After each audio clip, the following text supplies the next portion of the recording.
What's up, everybody? Welcome to a brand new episode of Game Nights. The show is brought to you by Wizards of the Coast. On this episode, we are playing with the very cute new cards from the latest set, Bloomburrow. Woo. And we also have some very cute guests. Yeah, this first guest is not only cute, but incredibly popular. Yeah. It's the one and only mega streamer, Dr. Lupo.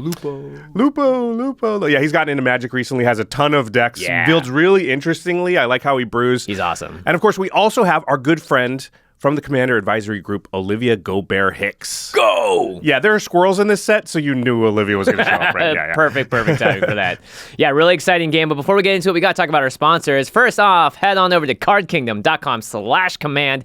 If you're looking to pick up any Magic single, sealed product, or anything else, like you want to trade in cards, you want to build a new deck, cardkingdom.com/command is the place to go because they have a huge inventory of cards for you to select from. And when you order that stuff from Bloomburrow or an upcoming set like Duskmourn, or even something in the past, like maybe you're still picking up some Modern Horizons stuff, you get it all delivered to you in one convenient package at your doorstep. So that way, when you get your cards, you're ready to build that deck, you're ready to upgrade, whatever it is, all at once. And that convenience cannot be beat. Cardkingdom.com/command also has a ton of different styles and variations of the cards that you want in different qualities as well. So you really get a customized experience when you build your deck and you get all of those cards again at the same time. We can't recommend it enough. Again, that's cardkingdom.com/command for all of your Magic card needs. And of course, once you get your hands on those cards, you want to keep them protected. You want them to look awesome on your battlefield. ULTRAPRO is a game accessories brand that Jimmy and I and us here at the Command Zone, we trust our own collections to. If you go to ultrapro.com/command, they have all kinds of cool products, including the Bloomburrow themed stuff, which is out right now. We have some of the playmats in front of us. You know you want these cute little critters on your battlefield showing off that, so like, cute. This is my rat deck, or this is my squirrel deck, or this is my otter deck. Yep. And you can get playmats, deck boxes, sleeves, all themed to this set or any of the other sets that have come out or are coming out. ULTRAPRO always makes a lot of custom stuff. So if you're going to make that new Miss Bumbleflower rabbit deck, then you're going to be able to get all that stuff at ultrapro.com/command. And of course, there are all kinds of deals on their website as well. Just a lot of reasons to go check out their stuff. And the last way to support us is directly at patreon.com/command-zone. Patrons get early access to episodes of Game Nights and extra turns, which means they may have already seen this episode ad-free thanks to their patronage. And at higher tiers, they also have access to exclusive content. Every patron actually has access to our Discord community where Josh and I and other members of the Command Zone will answer your questions, and you also just get to interact with our awesome community there. There's tons of benefits, and of course, the best part is that you're supporting the show directly, so you get more great content like this delivered directly to you. So that's patreon.com/command zone. All right, without further ado, I do want to say this game's pretty crazy. Yeah, there's a lot wild. Of swings. Yeah. And so we hope you enjoy it. All right, everyone.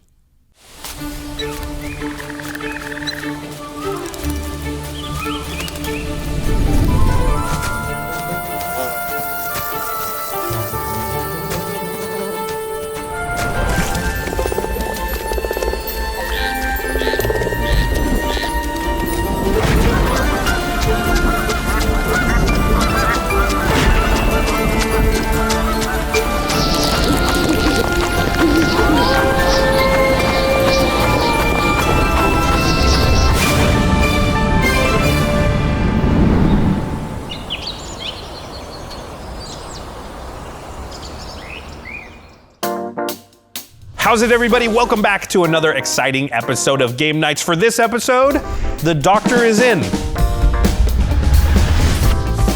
What's up, y'all? My name is Benjamin Lupo. You may know me as Dr. Lupo online. I used to stream on Twitch, but now I'm over on YouTube. And I stream a variety of different stuff, mostly FPS games, as well as some turn-based stuff. But recently, I fell back into a childhood rabbit hole of Magic the Gathering, and now I'm here on Game Nights. And of course, sitting across the table, we have another friend of the show, someone that we have a lot of fun with every time we play. It's the one and only. Hi everyone, I'm Olivia Gobert-Hicks. I am a co-host on Commander at Home and Elder Dragon Hijinks. I'm also a member of the Commander Rules Committee and a semi-frequent guest on Game Nights and Extra Turns. They keep inviting me back, so I keep saying yes. On this episode, we are playing with the brand new cards from Magic's newest and cutest set, Bloomburrow. This plane is all about the animals of the valley, working together to protect their home from the terrifying calamity beasts. We're getting a ton of classic high fantasy tropes, all reimagined in this woodland setting with powerful new mechanics and amazing art treatments. It's an adorable adventure full of really cool cards, so it's definitely got something to love for everyone. The commander I'll be playing today is Beza, the Bounding Spring.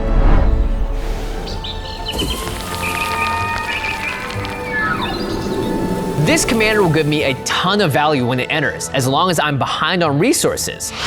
So I've got plenty of ways to spend and sack those resources, then blink Beza to replace them.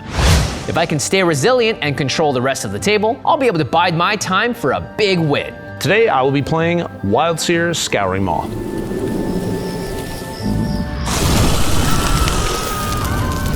This is an Enchantress value deck that plans to take out the table with burn. With my commander giving things Cascade, those could be going off twice as often. Add in some damage boosters to make those pings really sting, and I'll create a calamity for my opponents. And my commander is Miss Bumbleflower. With this deck, I want to cast exactly 2 spells each turn. So I've got a ton of cheap instants and cards with flash. That way I'll get plenty of card draw and 1/1 counters from my commander, hopefully without giving too much value to my opponents. Then with a growing board I can send skyward at will, I'll wipe out the table in time for supper. And I'll be playing Hazel of the Root Bloom. They say we're nuts, and they're right! This commander basically turns every token I make into a mana source. So I've got a bunch of efficient token makers to help me ramp out quickly, then some expensive haymakers to push things over the top. If I can find an anthem for my army of little creatures, my swarm will slash my opponent's life totals to 0. All right, let's play. Bring it on. Time to squirrel away a win. Let me just say, with this deck, I'm gonna get my bunny's worth. Welcome everybody to the table. As always, it's time to reveal our Bloomburrow Ultra Pro playmats. So cute. Nice. All right, well, Ben, Dr. Lupo, it's your first time on the show, so we all know what this means. It is the return of the Sword of the Feast of Famine, I want to say. It broke. Reforged. Now it's not. Yeah, I have to be a little careful with it. Please don't cut me. Okay, I'll do my best. I dub thee Sir Lupo. Arise. Woohoo! I finally made it. Got him. After everything, this is the moment. We did it. It's all been building up to this. Yeah, you're a real knight now. Yeah. Still a fake doctor. Okay, we don't have to, come on. I'm never gonna hear the end of that, you know that, right? All right, well, there's only one thing left to do, everybody. Welcome to Game Nights. Only one may stand. You ready to play? Let's do it. Okay. I will play Fern Reef the Vastwood, enters tapped. Hey. Pass turn. Alrighty, I will play a Plains and also pass that turn. All right, draw. I'm gonna play Myriad Landscape tapped and pass. Fair magic, everybody. I'm playing a sad Boseiju, but then I will tap it and play a Noble Hierarch. This guy, Fair Magic has ended already. It's devastating. Yeah. Ramp good, mana dork good. The thing to note here is I was kind of forced to play out my Boseiju as a land, which is not the best. You want to save it and use it as removal later, but don't worry, I know what I'm doing. You'll find out in a minute. Go ahead, Livy. All right. Llanowar Wastes for me, and I will cast 3 visits. Okay. I'll search my library for Underground Mortuary, which is a forest. Comes in the battlefield tapped, and then I will surveil 1. Oh. Might as well grab this for some extra information. We're setting the stage so we can all do fun things. I will keep it there. Neat. Pass. On your end step, Olivia, I'm gonna basic Land Cyclone Ash Barrens. I will search my library for a Plains and put it into my hand. Okay, let's untap and draw. I will play a Plains, and then I'll cast a Pearl Medallion. Pretty good in a All right. deck, yeah. Most of the spells in my deck are white, which means I'm gonna get a 1 mana reduction on every single one of them. That's gonna add up, so having it on turn 2 is perfect. It's a mediocre artifact, honestly. Maybe not the best play. So it's about now we start getting into the teaching moments. It's okay though. You're learning. Sequencing, Jimmy. Yeah, sequencing. Come on, man. Come on. Jimmy, obviously very new to Magic. There will be a class when we're Yeah, I'll be teaching it. I'm messing up so much. He's like, wait, I had the best play though, you guys. I have no problem helping out new players. Okay. All right, I'll pass turn. Untap, upkeep and draw. Let's put a mountain out, because that just sounds like fun. We will tap Myriad Landscape and the mountain to play Arcane Signet. Hey. Nice. Classic. Feels good. Hey, Ben, sequencing? To think about it, that's just an awful play. I'll do better. You know what? You're right, Jimmy, so I'm gonna tap Arcane Signet. Oh, he has a 1-drop. You're right. And I'm gonna put Wild Growth onto this mountain. Oh, very nice. Honestly, early game Gruul, I think mana advantage is probably one of the biggest things I could do for myself. So while everybody might be ramping a little bit, I think my goal is to ramp as fast as possible. Did you learn your lesson? Did. All right, remember this for next time. and pass my turn. Okay, I will draw. I'm going to start off by tapping 2, and I will cast Bloom Tender. Bloomburrow. Oh! Tendy. Look at that. So the big thing here is my commander is 3 colors. So next turn when I play it, this Bloom Tender, it's going to tap immediately for 3. I think as long as it stays alive, I am off to the best start of everybody. And my follow-up, I'm going to play my land drop, which will be Celestia's Sanctuary. Oh. And that Boseiju will be less sad than it was before. I'll bounce it back to my hand. I mean, I still didn't want to show it to y'all, but That's fair. that's what It's we here call now. sequencing, Jimmy. Oh, and it looks like he had a plan for that Boseiju all along. He's got it back in his hand, which means that we all got to be careful. Any artifact or enchantment that we play could be targeted by it. It's good to have that removal information ahead of time. All right, Livy, go ahead. Untap, upkeep dress. I will shock in Overgrown Tomb. I'll go to 38. And then I will play my commander, Hazel of the Root Bloom. Nice. I'm really excited to get Hazel out right now because she's gonna be ready to go by the time I start making tokens. Then I can do stuff with them instead of waiting. Sequencing. Long time ago when I first started playing, my brother had a mono green squirrel deck. That thing could get out of control real quick. I am expecting the same from Olivia today. We'll see. I'll pass the turn to Jimmy. Okay, I'll play my land for turn. It's a plains, and then I'm going to pay 3 with the mana reduction for Pearl Medallion and cast my commander, Beza, the Bounding Spring. Make an elk sound. What do elk sound like? Wildly that? accurate, actually.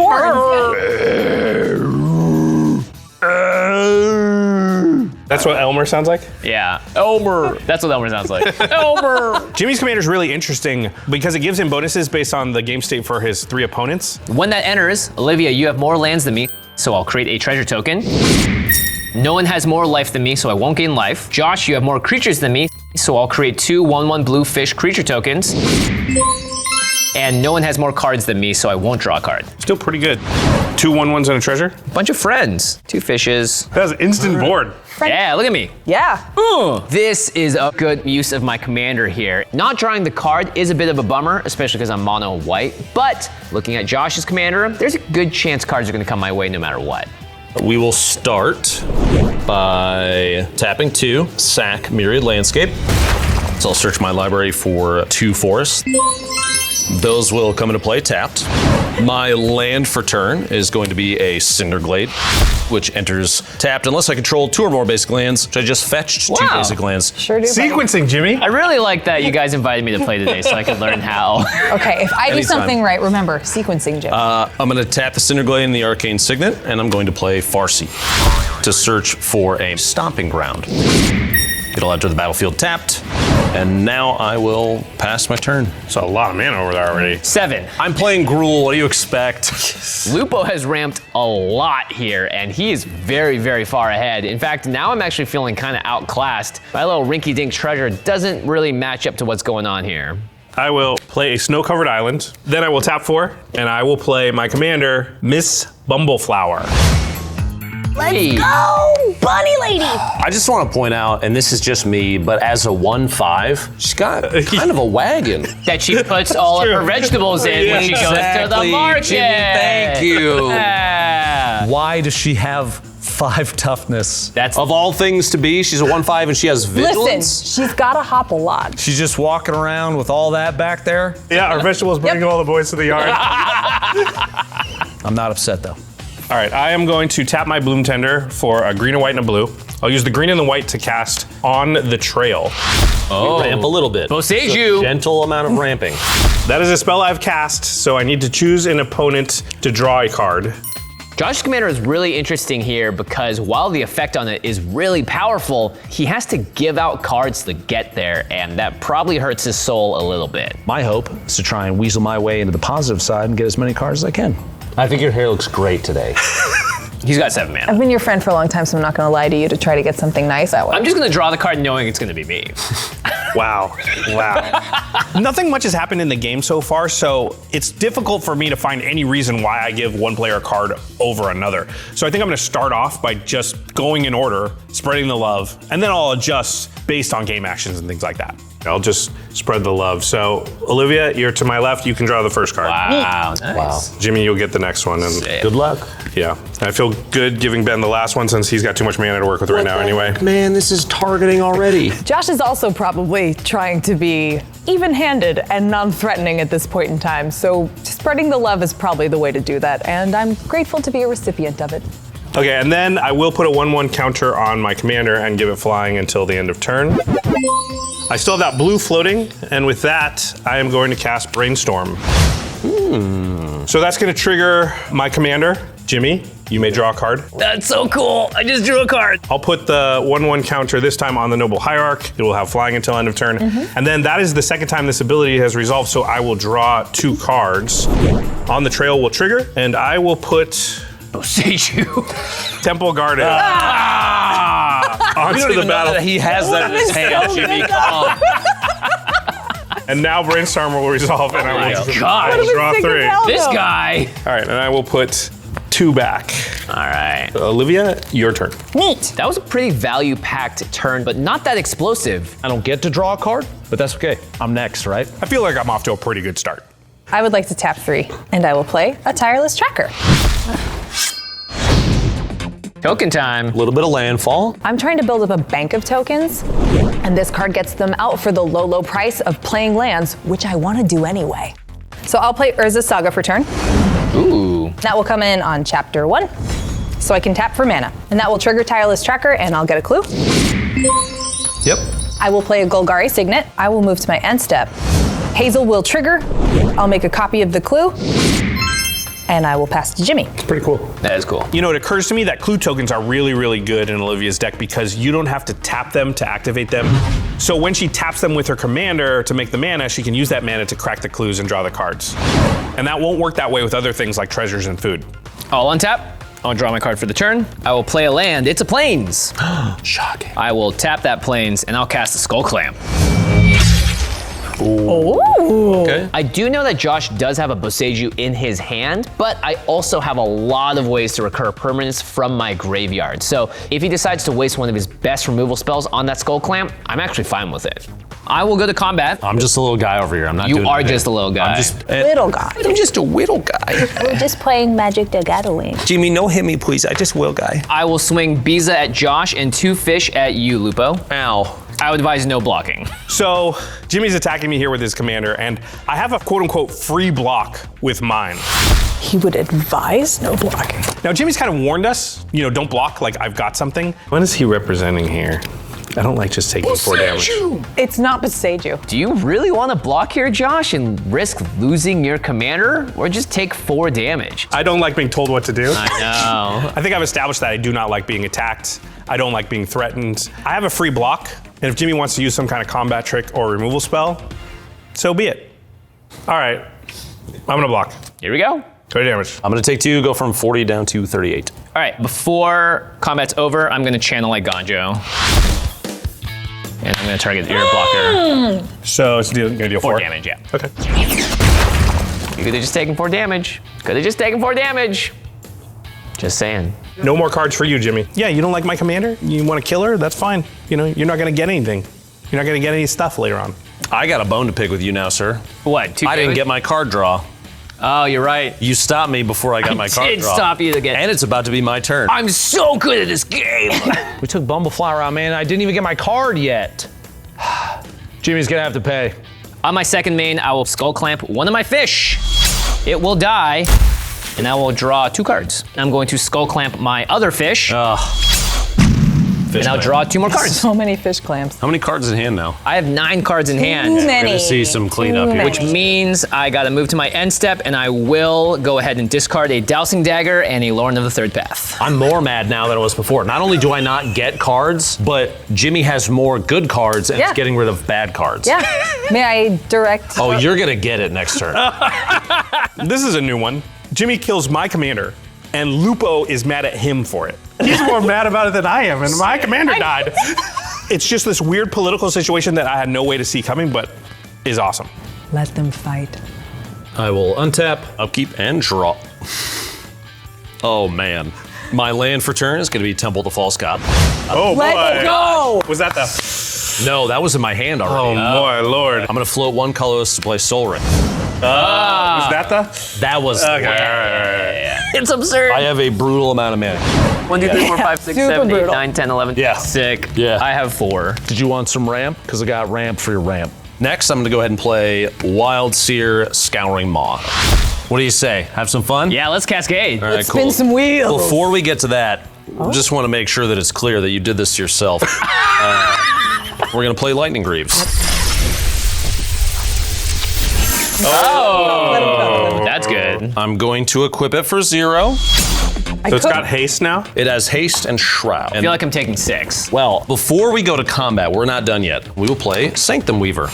Sanctum Weaver is an enchantment, so when I cast it, it will trigger my commander.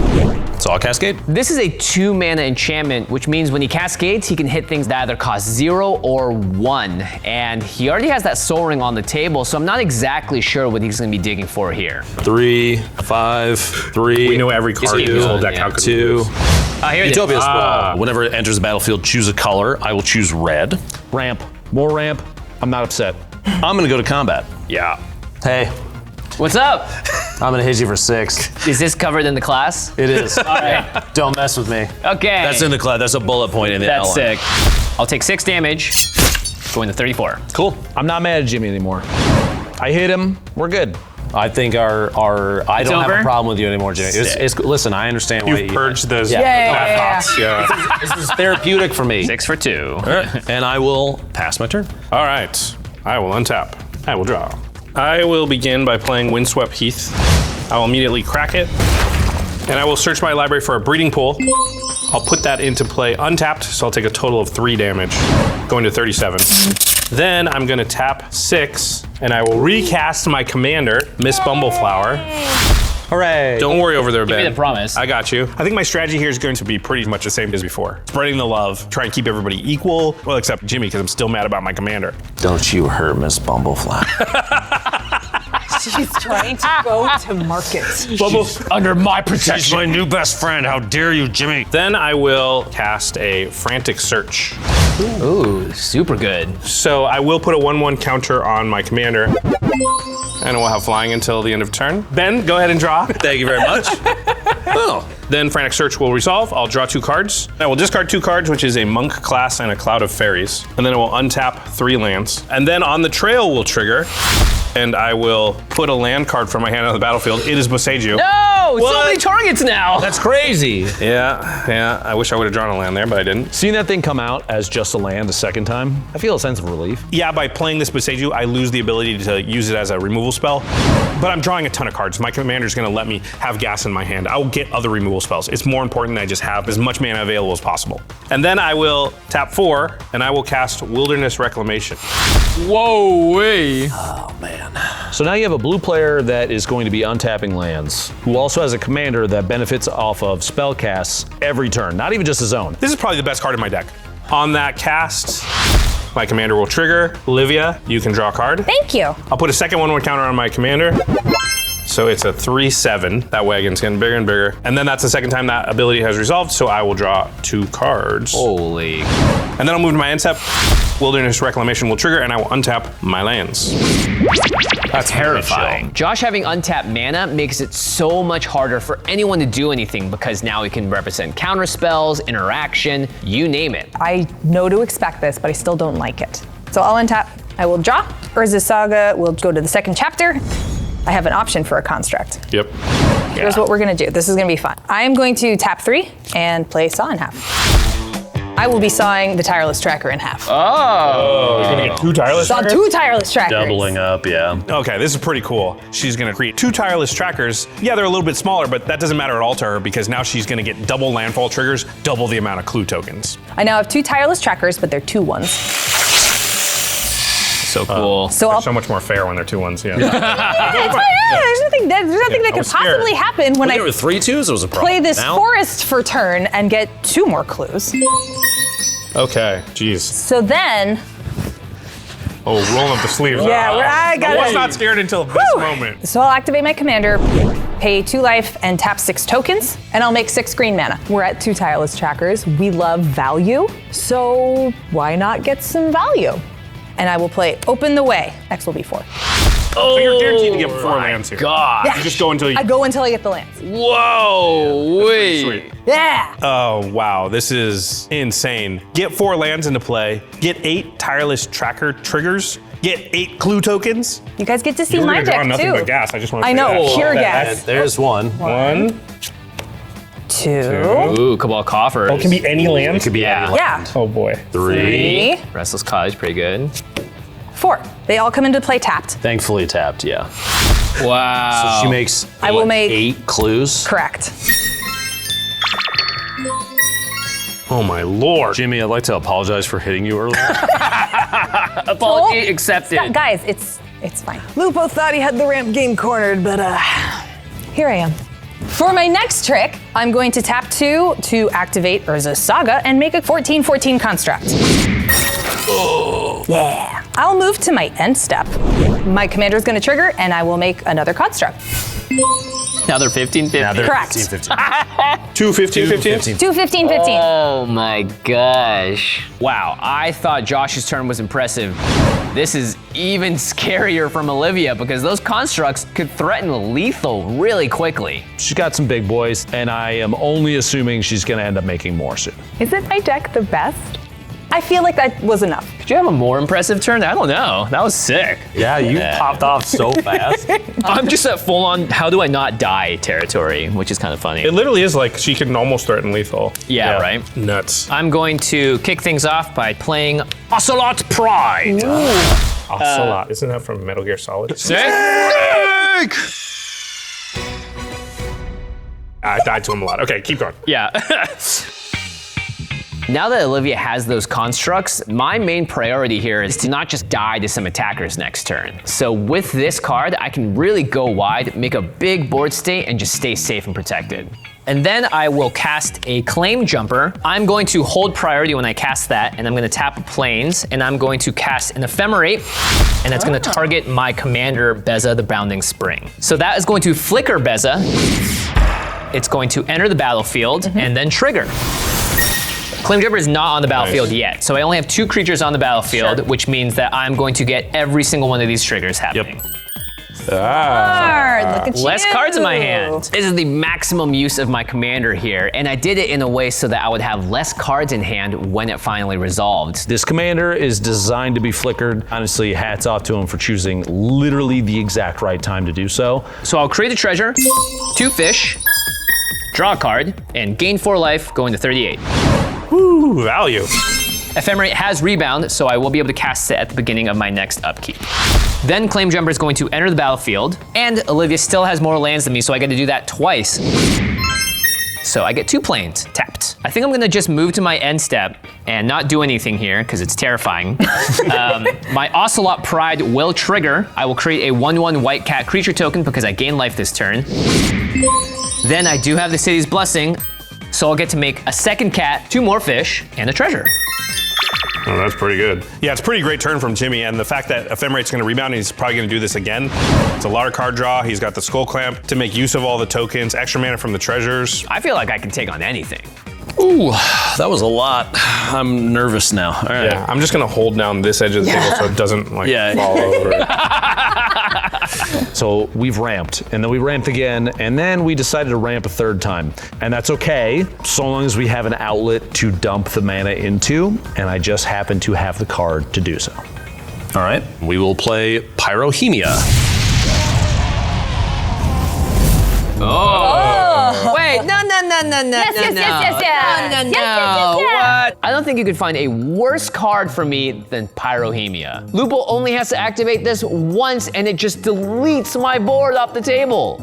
Well, before we keep going, I did cast an enchantment from my hand, so it does have Cascade. Cascade. Fable Passage, nothing. Sylvan Library is a 2 cost. Pretty good hit. Cast that. Fable Passage is going to go to the bottom of my library. Okay, so now the Pyrohemia. Pyrohemia resolves. Pyrohemia is an interesting card. Ben has a Sanctum Weaver, so he can generate a ton of red mana, but it really only represents sort of one big burst of a lot of damage to everything. So the question is, how many times is he going to use Pyrohemia this turn? I'm going to do it for 1 right now. Oh, God. Consider this a taste test of what's to come in the future. I'm fine with just the 1. You know, just see how it feels. Just a little tease of the 1 damage. Okay, hold on. Activate ability on the stack. Yes. Just because I'm going to add a 1/1 counter to my boom tender so I don't die. 2 for 2. I'm letting him go first, and then I might in response. We'll see. Would that be mean? No, I don't think so. Are you going to do it again? It depends on what you do. He has. Well, it depends on if I give you a card or not. Miss Bumbleflower's over there. She's still handing out cards. And I love cards. If you give me a card, I won't do it again. Right now? This provides a great opportunity for collaboration, we'll say. I will give you the card draw off the spell I'm about to cast, and in return, you won't activate Pyrohemia at least until my end step. Sounds good to me.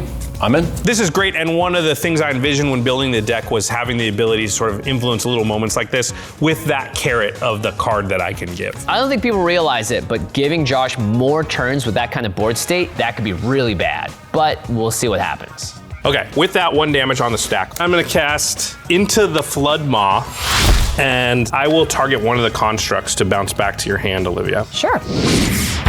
On that cast, my commander will trigger. Then you can draw a card. Thank you. And I will put a 1/1 counter onto my Bloom Tender, so it's now a 2/2. Yep. Okay, so now 1 damage to everything. 1 damage to each creature and each player. Oh, gosh. Tireless trackers did their job. We're cool. Fine, no problem. Everything that I just did in my last turn is basically negated with 1 activation. As long as this card remains on the board, I am just dead in the water. All right, let's keep going. He still has so much turn left. He does. So much turn and so much mana. Let's go ahead and use that mana, and we will play Nylea Keen-Eyed. My devotion right now is 6, so Nylea is absolutely a creature currently. Nylea is like the perfect card for right now. Sylvan lets me see the top 3, and then I can just pay 3 and get the second card into hand if I know it's gonna be a creature without having to pay the 4 life. Plus, we get a Cascade. We love Cascade. So that is a 4 cost. We're cascading, looking for 3s off the cast of Nylea. 4. Oh, thank God. Kenrith's Transformation. So Kenrith's kind of one of the meanest enchantments that you can put in green, and I'm okay with that because you've got an opportunity to remove a commander from the game for an extended period of time. For me, Olivia's definitely still the biggest threat on the board. I think that squirrel's got to go. I am going to target Olivia's commander. Ugh. I'm really sorry, but I can't have you making all that free mana. It's scary to me. My squirrel becomes an elk, you monster. I will draw a card. No question in my mind this was coming for Hazel. It was the most obvious and correct target. Next, I'm gonna go ahead and tap Sanctum Weaver for 7 mana of any one color. It is going to be green. And we will use that to play Communal Brewing. Ooh. So this is a new card from Bloomburrow. It's pretty interesting. Ben's gonna give away a little bit of card advantage so that for the rest of the game, all of his creatures are up to +4/+4 bigger. I'm gonna have all 3 of you draw a card because I want the 4 counters on there. All right. All right. We've already seen so much card draw. I'm not really afraid of everybody else just getting yet another card because I guarantee they've already got enough wacky stuff in their hand. This really isn't gonna make a difference.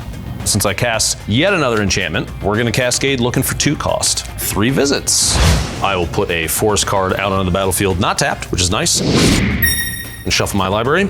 All right, we did tap Sanctum Weaver for 7 earlier. I only used 3 of it so far. Correct. I'm gonna use 3 more and activate Nylea and reveal the top card of my library. If it's a creature card, it's gonna go into my hand. Otherwise, I can put it in my graveyard. Oh, nice. It is Heroic Intervention. Not a creature. That's tragic. I am not gonna put it in my graveyard, obviously. Yeah, it's a good Yeah. That's gonna stay there. Oh, that's a good card. It is nice that we know about it. I just need to make sure I can get rid of that Pyrohemia before he gets it into his hand. I'm gonna move Lightning Greaves over to Nylea. So that she also can attack. We are gonna go to combat. This is gonna feel like I'm bullying you, and I want you to know that this is Just do whatever you But want. like, the only person to attack that I can do anything That's to is Resignation. you. Do whatever you want. Jimmy, I'm gonna swing at you for 6 and for 5. Well, I'ma take it. Jimmy's commander is actually really good if you're, behind, if you're on the back foot, and lucky for Jimmy, he is. Second main phase, I'm going to move Lightning Greaves back to Wildsear. Smart. Yeah, we're having a good time. I'm gonna keep everything else untapped, and I'm going to pass my turn. Okay, on your end step, Ben, I'm going to flash out Cathar Commando. Ah, hey, now there is an answer to that Pyrohemia. I don't even need to worry about it. Josh can get rid of it at any time before Lupo draws that Heroic Intervention. We're good. That will trigger my commander. I will put the 1/1 counter onto the Bloom Tender. And Ben, I don't think I can have you draw a card now because I can't have you get the heroic intervention because it'll protect the chill little crack. heroic intervention. It's like not a big deal. Jimmy, tell him. It's not a big deal.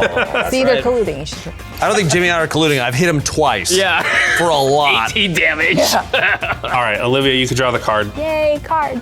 And then that's the second time my commander's ability has resolved, so I will draw 2 cards. That will trigger on the trail, and I will put a snow-covered forest onto the battlefield tapped. And then I will move to my turn, I will untap, I will draw. Okay, I am going to start by tapping for 3 and playing Bala Ged Recovery, targeting my monk class.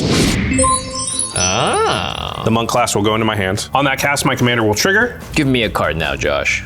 Please. I'm so mad about you killing my commander. Are you that mad? Dang it. Just give it to me. All right, Livy, you can draw. I'll put the counter on my Noble Hierarch. Then I will tap a blue and a white, and I will cast Monk class. Shocking. Trigger my commander, and dang it. Why do I keep running into the same problem? Like, I'm surprised by it every time. I'm having a really hard time choosing who to give the cards to. Jimmy killed my commander, so I don't want to reward him for that. And Lupo has the heroic intervention on the top of his deck. But also, I can't keep feeding Olivia cards over and over again, right? I'm clearly the least threatening person at this point. I'm just still I feel mad. like it's an easy You option. killed my commander. Oh my gosh, you blocked! I hate all of this. I'm gonna give it to Ben.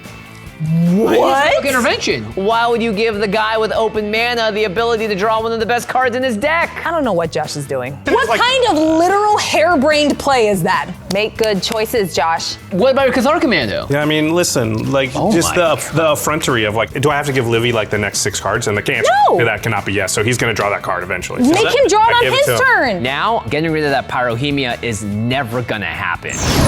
Honestly, I'm kind of okay with Pyrohemia sticking around because Jimmy and Olivia are very token focused, so little bits of damage are gonna be devastating to them. And my commander has a big wagon, so it's not nearly as big of a problem for me. I will put the counter onto the Bloom Tender. It becomes a 4/4. And that was the second time my commander's ability has resolved, so I will draw 2 cards. And on the trail will trigger, but I have not drawn a land. And then I will activate Monk class and bring it to level 2. And I will target the Sanctum Weaver to bounce back to your hand, Ben. Okay. I am just so confused at what's happening here. He lets him draw the card, and then he targets the Sanctum Weaver. I just want to limit the amount of mana that Ben has access to. Yeah, he has those Lightning Greaves out, but I can crack my Cathar Commando before it gets back to his turn to stop the haste, or at the very least, force the heroic intervention. I'll move to my end step. Wilderness Reclamation will trigger. I'll untap my lands. Livy, go ahead. Okay, I'll untap. After that draw, my Urza Saga will go to 3. In response to that trigger, I'm gonna pay 2 and make another construct. How big are they now? 15/15s. Jeez. And then I will sack Urza Saga, find a 1 or 0 cost artifact, put it on the battlefield. There's only 2 things in my deck that this works with: Skull Clamp and Soul Ring. Skull Clamp is more value in the long run, and even though Lupo's got Pyrohemia out, I can make a lot of tokens with this deck. I think having the Skull Clamp out is the better play. I'll get a Skull Clamp, and that will come into play. Nice. And now, Urborg, Tomb of Yawgmoth. Oh my god. Cabal Urborg. There's all the mana in the world right there. Urborg and coffers are like peanut butter and jelly, like Professor and Merfolk, or Jimmy with missing land drops. Cabal Coffers cares about how many swamps you have. Urborg turns all of your lands into swamps. So all of a sudden, that Cabal Coffer goes from being able to make 3 or 4 mana to however many lands that she has. How many lands do you have total? 10 lands. Oh lord. I heard that might be good, yeah. That much mana? Nah, illegal. Judge? We're just gonna go for it. I'm gonna play Audience with Tristani. Oh. So I'll make a plant. And now I have construct and plant creature tokens. So I'll draw 2. Clamp City, Clamp City. I will clamp the plant. I'll let you activate Skull Clamp. I'm not gonna Pyrohemia your plant off the board. Thanks. Yep. Goodbye, Mr. Plant. I will draw 2 cards.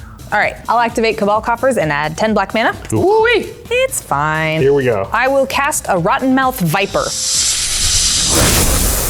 What? Huh? So it's gonna enter with 1 blight counter. And you take 4 unless you choose to sacrifice an online permanent or discard a card. I figure these guys aren't gonna like the Rottenmouth Viper, mainly because it's gonna force them to do something. It's probably gonna be lose life. They don't wanna get rid of their cards or anything. I'll take 4 and I'll go to 22. I also am gonna take 4 and go to 33. Yep, I'll take 4 and go to 32. That's fine by me. I'm just doing things. So you have 4 black mana floating. I have 4 black mana floating. Okay. I'm going to use 1 more of that floating mana, tap Underground Mortuary for green, rampant growth. So I'll search my library for a forest, and I'll put it into play tapped. Do I play one more thing? It's just gonna die. I'll play the cute thing. I'll play Tender Wild Guide. Paying the offspring cost. Oh, cute. So I get the Tender Wild Guide and a 1/1 copy of it. Nice. That's pretty good. Yeah. But no more mana. Yep, all out of manas. All right, combat. I have a 16/16 that can attack. And there's no It's just blockers. Forge. Hey. You're making that face. Hey, how's it going? What's up, buddy? Hope you're having a great day. You're doing a great job. That sounds like you really don't want an attack out of your direction. I don't ever want to get attacked. It's That's not like fair. right now. We've been so nice to each other all game, but you know, I have a giant construct. I gotta swing it somewhere. Then I will swing at you with 1/16/16. As much as I want to take 16, Super fair. I if you don't think I'm going to. Okay. I'm going to play Blessed Respite. Wow. Fog. Fog. Fogs yeah. are good. I really wanted to save this protection for later, hoping for an opportunity where it's like, I'm gonna die. But taking 16 when I'm just above 30 doesn't sound like a good time. Target player shuffles their graveyard into their library, so I'll target myself. Just between you and me, I'm very happy Ben doesn't target me to shuffle my graveyard into my library. I plan to use that graveyard. I already have once with my Balagate Recovery, and I want to do it more. And I will prevent all combat damage. Cool, so now we got rid of a fog and nothing bad happened to me. That was a great attack. He didn't take any damage, but... He took psychic damage, so that's all I need. I feel like I've done enough. I'll pass the turn to Jimmy Wong. All right, Jimmy, show us what you learned from class. All right, I'll untap. First thing, remember your triggers. That's Nice. number 1 Hey. rule on Nice. Dr. Lupo's board of rules to remember. Sir Lupo. Sir Lupo's board of things to remember. Doctor would make more sense for a professor, but okay. Hey. Professor Sir Lupo's nightly lessons at night. Esquire. Esquire. I'm gonna go to my upkeep, and I do have this ephemerate, which has rebound, so I will cast it again, and I'm going to target my commander. Any responses? None from me? Nope. All right, my commander will flicker. It's gonna enter the battlefield again, and all of the things will trigger. I'll make 2 fish, create a treasure token, draw a card, and gain 4 life, going to 26. If you think about that ephemerate, it ended up giving Jimmy 4 fish, 2 treasures, 8 life, and 2 cards. Not bad for 1 mana. And then I will draw my card for the turn. All right, I will tap 3 mana, and I'm going to cast a Sword of Feast and Famine. Hooray! My goal here is to just build as much as possible. I really just want to untap my lands from the Sword of Feast and Famine and develop a little bit more, and do so in a way that doesn't get wrecked by Pyrohemia. Oh dear. Now he's got something that's immune to me. I have constructs that can block for now, but if those aren't there, that sword's a big problem. I will pay 2 mana, and I'm going to equip it to my Claim Jumper. And then I'll tap 1 mana to cast Lost Jite. Oh, the new Jite. New Jite. And then I'll pay 1 mana and equip it to my Claim Jumper. Oh me, oh my. And then I'll play my land for turn. It is a Lotus Field. When it enters the battlefield, I have to sacrifice 2 lands, so 2 planes are gonna go bye-bye. Goodbye, planes. I will move to combat. You have 2 cards in your hand. We know both of them. 2 cards in hand. I don't know, do you? It's a Sanctum Weaver and a Heroic Intervention. Yeah. You don't know that for sure. Everybody knows what I have in hand. If I get hit, one of them is going away. Heroic Intervention and Sanctum Weaver. Either of them being gone is good news for everyone else. Jimmy's like a T-Rex, right? If I don't move, he can't see me. And he is pretty wide open. Nobody move. Claim Jumper is going to swing at you, Ben. I don't have anything to stop that with. Josh wants to try and stop Against me. I just am considering blowing up the sword with my Cathar Commando. it. Come on, man. I'm not doing anything to you. It's an interesting decision point for me. There's upside to Ben getting hit here because he would have to discard a card, and we know his 2 cards are both good. Jimmy will get to untap all of his lands, though. I also feel like Ben and I have kind of a good relationship this game, and I want to keep that going. I will sacrifice my Cathar Commando and target the Sword of Feast and Famine.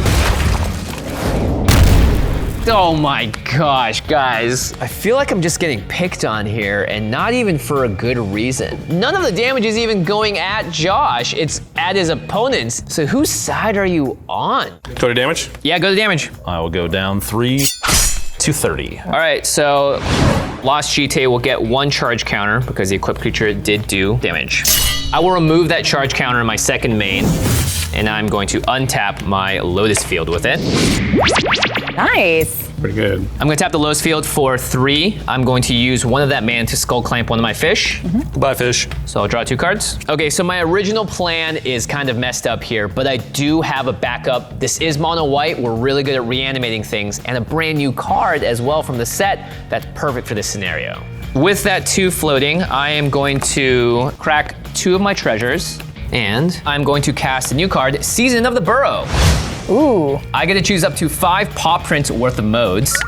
So I'm gonna choose the 2nd and 3rd mode. So I will target the Sword of Feast and Famine to return from my graveyard to the battlefield with an indestructible counter on it, and then I will choose to exile your Wilderness Reclamation, Josh. That Wilderness Reclamation has put in a lot of work for Josh. It is high time for that thing to go. Hey, listen, I get it. He's clearly mad at me, so he's trying to pay me back in kind. I don't blame him in any way, but unfortunately for him, I am the deck with all the answers. Okay, in response, I will cast Rewind. Ooh. Targeting Season of the Burrow. Okay, cool. Are you kidding me? What is happening right now? Sorry, Jimmy. Well, it was fun playing with you all, guys. I do feel like Jimmy's getting the ride at this game. I know Jimmy's probably feeling kind of picked on and upset, but listen, the slow heat death of the universe comes for us all. On cast, my commander will trigger. Jimmy, I think it's fair that you get to draw a card here since I blew up the sword and stopped your spell just now. Yeah. I will put the counter on the Noble Hierarch. Well, I guess if Josh is gonna use everything he has against me, I'm just gonna use everything I got against him. Okay, in response to the rewind, I'm gonna sword your commander. All right, well, Jimmy's really determined to hurt me in some way. I get it. This turn has gone very badly for him, and it's mostly my fault. I can't stop the removal spell, but I still want to get my value before my commander goes away. I will cast Quicken. Nice. That will trigger my commander. Ben, you can have the card this time. Thank you. I will put the counter onto my Bloom Tender, making it a 5/5. That's the second time my commander's ability has resolved. I will draw 2. On the Trail will trigger. I have no lands, so I can't put any into play. And then Quicken will resolve. I'll draw a card for that. And then my commander will get exiled. I will gain 3 life, go into 35. Rewind will resolve. Season of the Burrow will get countered. And I will untap 4 lands. Jimmy and Josh having this like head-to-head little war might be the most entertaining thing for me right now. They're spending resources, they're making things disappear. That means less interaction when it comes to my turn.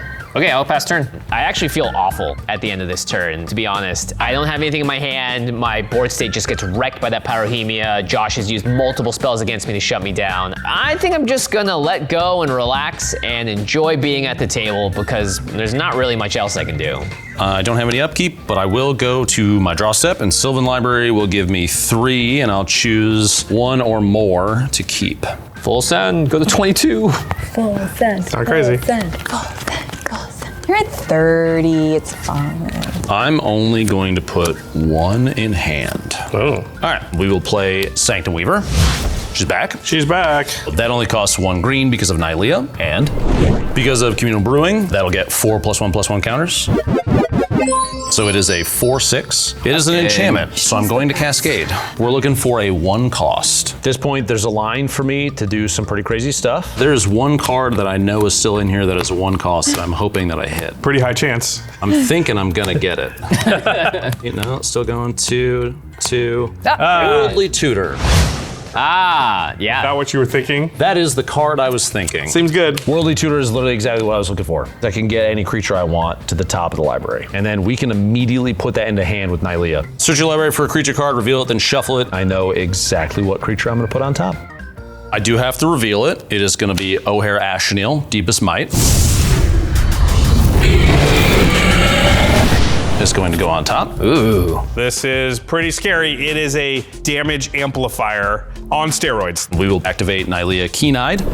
Reveal the top card. It's a creature. It's going to go into my hand. Wow. That's pretty cool. Whoa, value. And then I'll cast O'Hare Asheneel. Once again, because of Communal Brewing, when it resolves, Asheneel will also get 4 1/1 counters, making it an 8/8. Oh, wait, do we just die? Yeah, so unless 3, 4 activations. Josh can stop this, 4 times I'm about 8. to win the game. Okay, so here's what sucks. O'Hare Asheneel says if a red source is going to deal damage to someone, it's going to be equal instead to O'Hare Asheneel's power. When that O'Hare Asheneel enters the battlefield, it's gonna get 4 additional +1/+1 counters.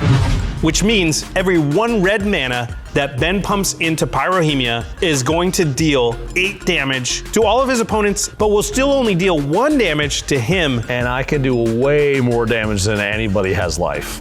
GG's, friends. Are we all gonna die as we cut to mid-roll? All right, everybody ready for lunch, Commander? Yeah. Oh, my food's here. Bear back. What'd you get? I got a cheeseburger. I would have gotten more on it. You know, like meat or a bun, maybe? No, this isn't the whole thing. I ordered from a service that delivers each ingredient in a separate package. Oh, here's more.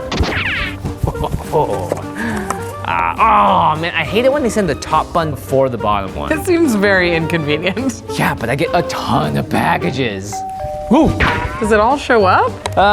Sometimes, most times. Well, if the price of beef happens to change between the time I order and delivery, they might just cancel the whole thing. This is a terrible system. Yeah, I guess it is. With Card Kingdom, you'll always get every card you order in one convenient package. No wrangling tons of envelopes and tracking numbers. Plus, they've got great customer service that will go above and beyond to make sure your order is perfect. When you go to cardkingdom.com/command, you can support the show while shopping from Card Kingdom's huge selection of singles, sealed product, and more. Again, that's cardkingdom.com/command. All right, and then I'm going to attack. Ooh, maybe it's the meat. Nope. Catch up. Ugh. Do you guys think this is near mint? Okay, I think we've taken this metaphor as far as it can go. Wowee! Look everyone, it's me, Loot from the Thunder Junction Vault! Feels like forever I was trapped in there, but now that the world's seen me, it wants more! Plushies, keychains, stickers, everybody wants their loot, and I want that sweet cash. But I don't know how to actually sell stuff, I'm just a little guy! So my key to everything was Shopify, the global commerce platform that helps you sell at every stage of your business, with powerful tools like the internet's best converting checkout and award-winning support. So far, my brand's been on the way up, but I'm not pulling freaking Baby Yoda numbers yet. Luckily, Shopify works just as hard for the plucky upstart as they do for big brands like Allbirds and Brooklinen. They gave me everything I need to sell my loot to adoring fans all over the world. Now I'm free to focus on being adorable instead of learning e-commerce, because who wants to do that? Not a cutie pie like me. I want to roll around in money. Whee! Sign up for a $1 per month trial period at shopify.com/TCZ, all lowercase. Go to shopify.com/TCZ now to grow your business no matter what stage you're in. Shopify.com/TCZ. Yes! I win! Probably, anyway. Probably. What's going on? I just goldfished a huge turn on ARCHIDEKT. Check it out, they've got the best playtester in the business. Playing and tapping your cards is as simple as clicking them. Everything goes right where you want it, but you can drag things by hand and group them together in different ways too. Then there's easy shortcut keys for things like making copies, sending cards between zones, and starting the next turn. Nice, so this is a Traxa. All that proliferating's gotta take a while. It doesn't actually. Just right click and hit proliferate all counters. Oh wow, yeah, you probably do win. I think so. ARCHIDEKT is the best place to browse, brew, and playtest commander decks. Just go to archidekt.com/command-zone to get started. That's ARCHIDEKT.com/command-zone. Are we all gonna die as we cut to mid-roll? The end of the video is just black for 30 minutes.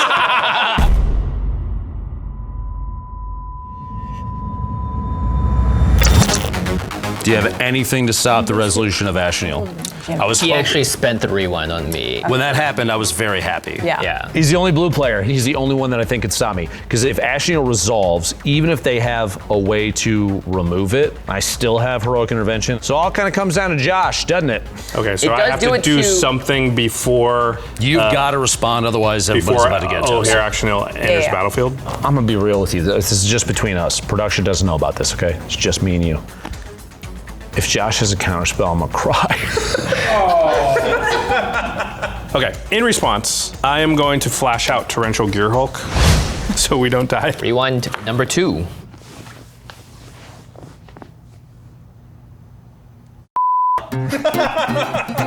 I will cast Rewind, targeting the hair action now. I will pass priority. God, I don't want to encourage Josh playing blue, but this is very good that Josh is playing blue. I am gonna let that happen. And I will untap 4 of my lands. Yes, thank you, Josh, savior of all mankind with the Torrential Gearhulk. Okay, listen, I know I said before that if Josh countered it, okay? I know I said that I was gonna cry. I'm not gonna cry. At least not right now.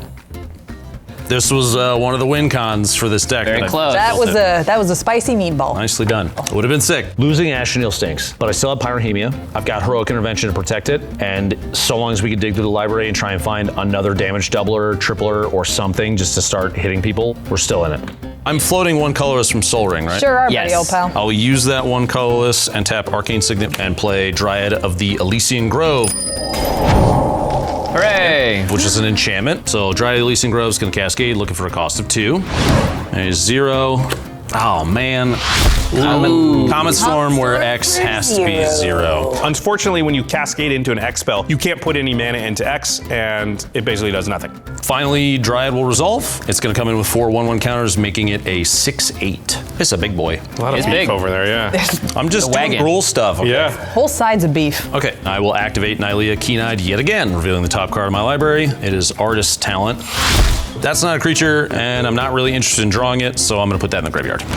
Okay, I am going to move Lightning Greaves to Sanctum Weaver. I'm going to be very chill, and I'm just going to pass my turn. On your end step, I'm going to pay a green and cast Noxious Revival, targeting my Frantic Search. So that will go on top of my library.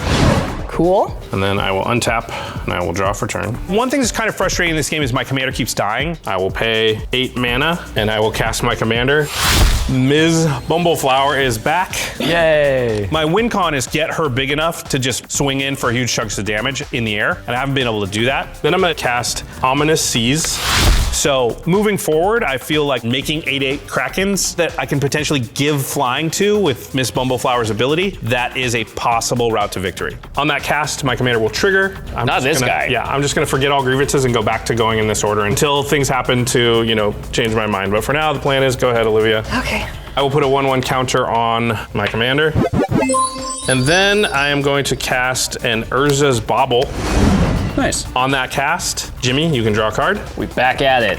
Nice. I'll put a second counter on my commander, and I will draw 2 cards. On the trail will trigger, and I will put out a Snow-Covered Forest tapped. And Ominous Seas will get 2 counters on those 2 draws. And then I will crack this Urza's Bauble. And Olivia, I get to pick a random card from your hand and look at it. Oh, there's so much in this hand that I cannot let him see because I don't want him knowing anything that I've got coming down the pike because it's all disgusting. I'll do this one. Okay. It's a forest, everybody.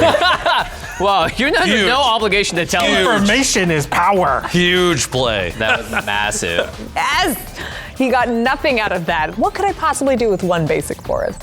On my end step, Wilderness Reclamation will trigger, so I will untap my lands. Okay, I will untap. During your upkeep, the Bauble will trigger and I will draw. Sure. And then that will trigger Ominous Seas, and it will go up to 3 counters. I will draw for turn. I'll play a Vesuva. It'll enter as a copy of Cabal Coffers, but thankfully it's tapped. Whoa. 2 Cabal Coffers? That's pretty sweet. Don't worry about it. Why is this Cabal Coffers legendary? It's because it's plural. See, Cabal Coffers. So now Olivia has 2 Cabal Coffers.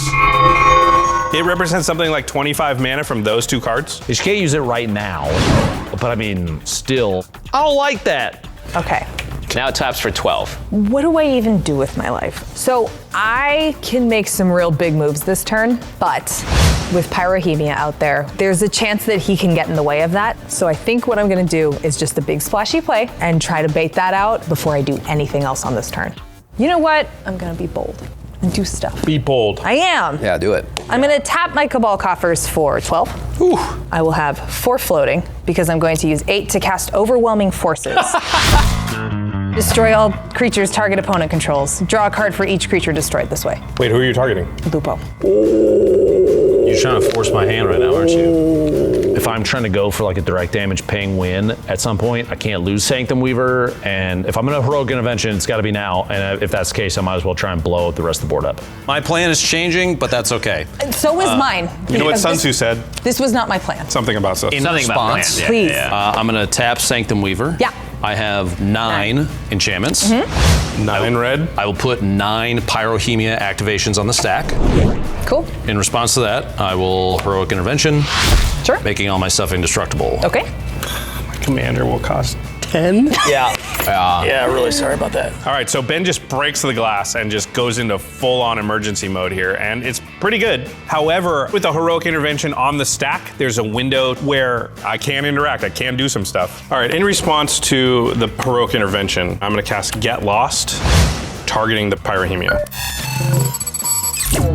Oh, okay. So the activations will still be there, but at least the Pyrohemia is going away. Yep. So previously, I thought Pyrohemia was not bad for me because it kept Jimmy and Olivia in check. But Ben just almost won the game with it. I was hoping Lupo would just get tapped out. Now Josh has used a removal spell. We love this for us. That will trigger my commander. I promise, Ben, you can draw. There you go. I don't think you've done anything overtly like you had to do that. I get it. Cool. I'll put the +1/+1 counter onto my commander. And then Get Lost resolves.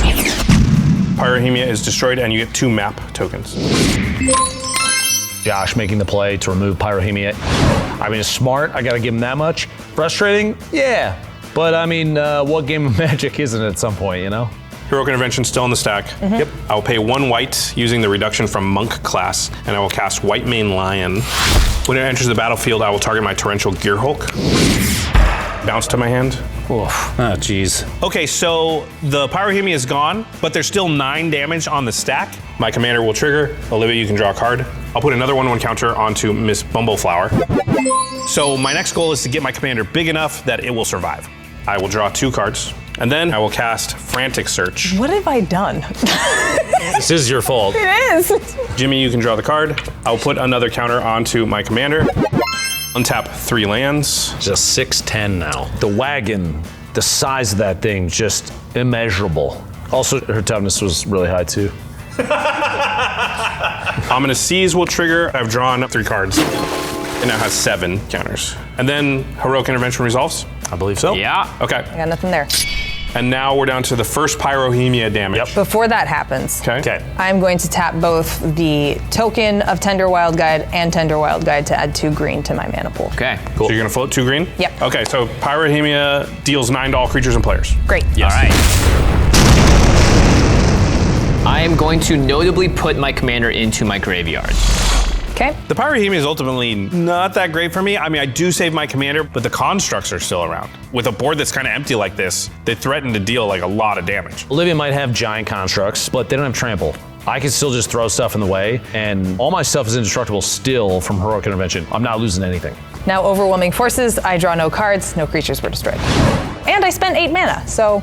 But hey, your commander is kind of accessible again. There's an upside. That's true. I will cast her again. Nice. And then I'm gonna tap 3 to play Champion of Lambholt.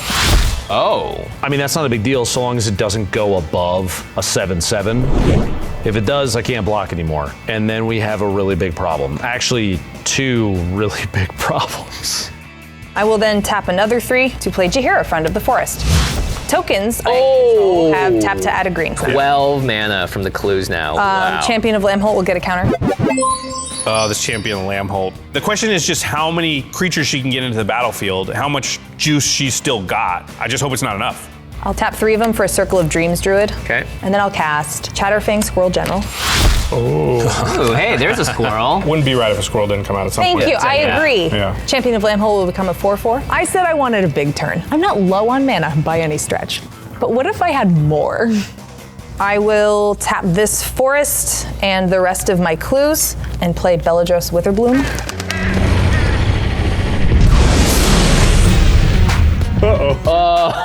That is bad. What the heck, Don't man? worry about it. That Beledros is really good right now because it can untap all of Olivia's lands, including that Vesuva that came in as a copy of Cabal Coffers. So now she's gonna be able to generate something like 30+ mana instantly. I was really hoping Olivia's turn was almost over, like she'd done most of the stuff she can do, and this, it's like giving her a whole nother turn. Champion goes up to a 5/5. Yeah. I'm gonna hide. Okay. Yeah, that's... You're fine, I can't swing into you. Not yet. There's no way right now that Champion of Lambholt does not stay small. It's about to grow.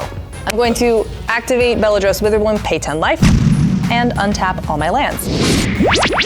With Double Cabal Coffers. Double coffers. Yeah. We might be dead. This could be game over. Yeah, for sure. I feel like we might be dead. So listen, I now have more mana than anybody could possibly know what to do with, but I need things to continue to advance this board state. Thankfully, I have this pile of tapped clue tokens that can do just that. I guess we pop some clues and see what we can come up with. Yeah. So, Cabal Coffers, I'm tapping for 12. I'm gonna pay 2 mana to crack a clue. Draw a card. Okay. Stack another clue, draw a card. I'm going to use 3 of the black mana, 2 green mana, and cast Deep Forest Hermit. Oh. And because of Chatterfang, I'll actually make 8 squirrels. So she makes all these squirrels, and it's bad for a bunch of reasons. One is she can skull clamp the squirrels to draw cards a lot more efficiently, to search for an even bigger haymaker, but also the Champion of Lambholt is now ginormous. And then Champion of Lambholt will get 9 more counters.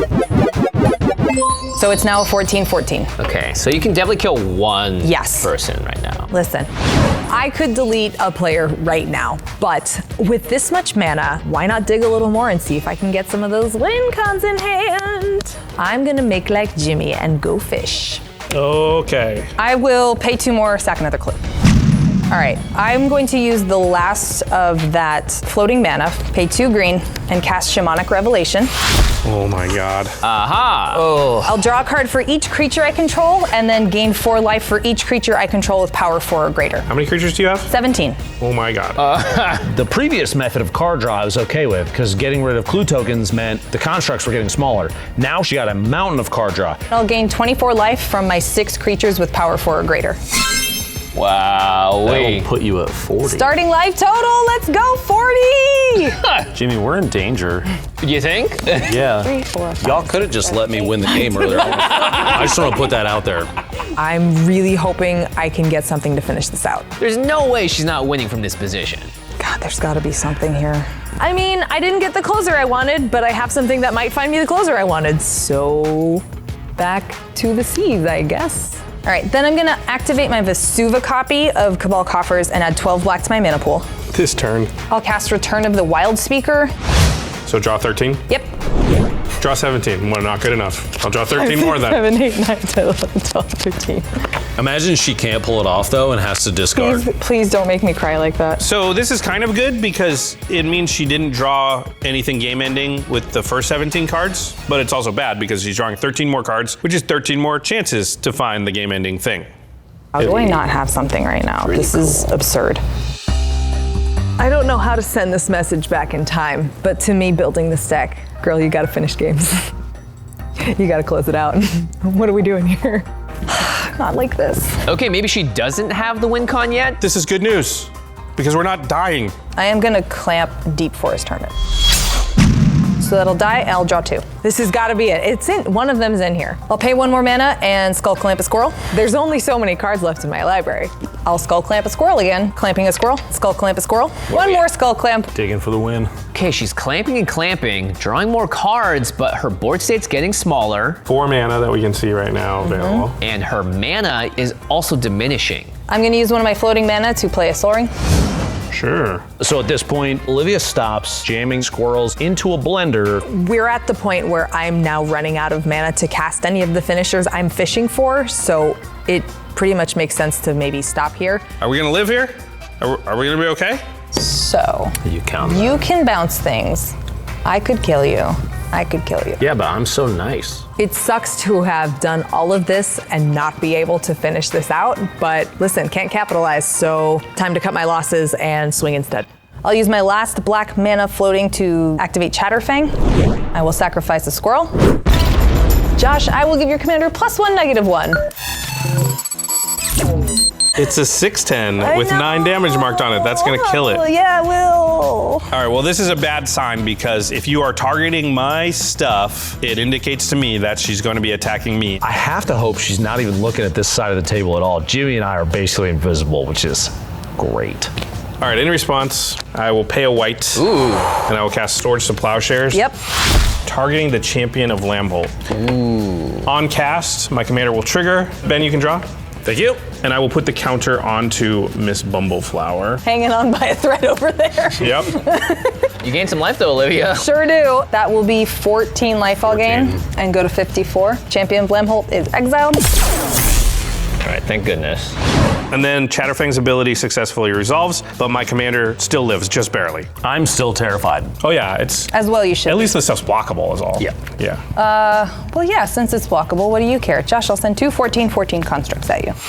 Cool. All right, well, there goes Olivia's big win con. Josh still has these attackers coming in, though, so we'll see if he's able to stop the damage. 4 blocks. I will flash out Torrential Gearhulk. Sure. I will cast Frantic Search. I cast 2 spells, so Ms. Bumbleflower is now a 9/13. Yep. Ben and Jimmy, you may draw a card. Ooh. Frantic Search, then resolves. I will draw 2. I will discard a Stinging Lionfish and a Pollywog Prodigy. And then I will put 2 counters on the Ominous Seas. So it has 9 now. Then we're still before blocks. I will remove 8 counters from the Ominous Seas, and I will create an 8/8. Release the Kraken! And then I will move to blocks, and I will block 1 construct with the Torrential Gearhulk and 1 with the Kraken. Okay. If you haven't been paying attention, this looks like it's a chump block, but because of the earlier damage from Pyrohemia, the constructs already have 9 damage marked on them, which means both of these blocks will trade. I'll lose my stuff, but so will Olivia. Before damage, Yep. I'll make them indestructible and hexproof. Ah. It feels absolutely terrible to have to use this right now, but I want to preserve as much of the sport state as I can. They don't get trampled or anything. No. All right, well, I can live with that. Just honks proof, and they stick around. If I knew he was going to pull these blocks out of thin air, I probably would have used the Heroic Intervention on Champion, but them's the beats. So both of my creatures die, and I take no damage. I'll move to my end step. Hazel will trigger. I will make another construct. I will move to clean up. Is there not a reliquary in there? Or oh my god. I wasn't supposed to do this. You did it though. Oh my god, is that the discarding? Yeah. The future proofing was not great on this. Pass the turn to Jimmy. Cool. Wow. I thought Olivia was 100% to win this game. We should just all count our blessings that we're even still alive. Nobody died this turn, but she's sitting on 7 cards that she got to hand pick from what? 35, 40 cards in her deck. If it gets back to her turn and nothing is done to slow her down, the game's gonna be over. Everything's Nothing. bad. There's She can definitely untap all gonna her hands on everybody's turn. Yeah, I Doesn't don't care have a about way player to life. remove, unfortunately. Okay. I just use my Player ways to removal remove is the best things. removal. Player removal at 54? Yeah, got it. I'll see you Oh, there, yeah, bro. dude. Yeah, I'm Yeah. on it. I'm on it. Yeah, just go ahead. I'm a little downtrodden, but still actually feeling pretty good about where I am right now because I don't think anyone can come close to touching me. Okay, Here we go. untap. On your upkeep, I will get a pest. And because of Chatterfang, I'll make a squirrel. Still on your upkeep, Jimmy, I'm gonna pay 10 life and untap all my lands. Going down to 44. Very chill. Hopefully there's not a lot of instants. I will finally draw my card for the turn. I guess I'll just start off. I'll tap Lotus Field for 3. I'll cast a Spirited Companion. And that costs 1 because of the medallion. Friends! Hey. And I'll draw a So card. happy. Cool. I'm going to immediately Skull Clamp it with 1 mana. Draw 2. You made the goodest boy and then you immediately kill it. I did. No, he sent him to a farm with a lot of room to run around. Next, I will cycle a Secluded Step. So I'll draw 1 more card. How many cards do you have in hand? So many, but none of them do anything. Heck. The problem is he's not creating 60 mana like somebody else. Yeah. And even then, I don't think I could. Like who? Like who? What are you talking about? I really don't have much going on in my hand here, so I think the best option for me is just to get rid of something on Olivia's board. Okay, I will cast a Skyclave Apparition. What you making disappear? That will target your Chatterfang. Sure. Yeah, don't get me wrong. I'm glad that Jimmy has a removal spell here, but there's no one single piece on Olivia's board that is making the whole thing work. She's got multiple pieces that are important, so we're gonna have to remove a lot more than one thing to kind of get her down to size. Well, that's gonna do it for me. I'll move to my end step and discard 3 lands. Oof. Yep, fast turn. All right, we will untap. Then on your upkeep, I'll make a pest. Sylvan Library is going to give me the opportunity to maybe draw 3, depending on what's in there. Full send, full send, full. I am actually gonna full send. Full send! Wait, no. So I'm gonna lose 8. and go down to 13 because of Means Silver they were all Library. good. Yeah. Ben keeping 3 cards here is a little bit surprising because he's now brought himself down where a construct will take him out. So they must be good cards. Or he's just desperate, and that makes sense because I think we're all a little desperate. Well, except Olivia.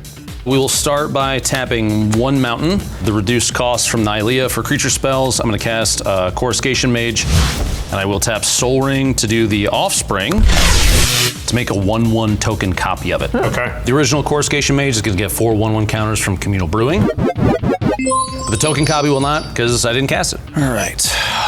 Let's see here. Next, let's tap Temple of the False God for 2 colorless. I'm going to use the first one and tap and sack a map token.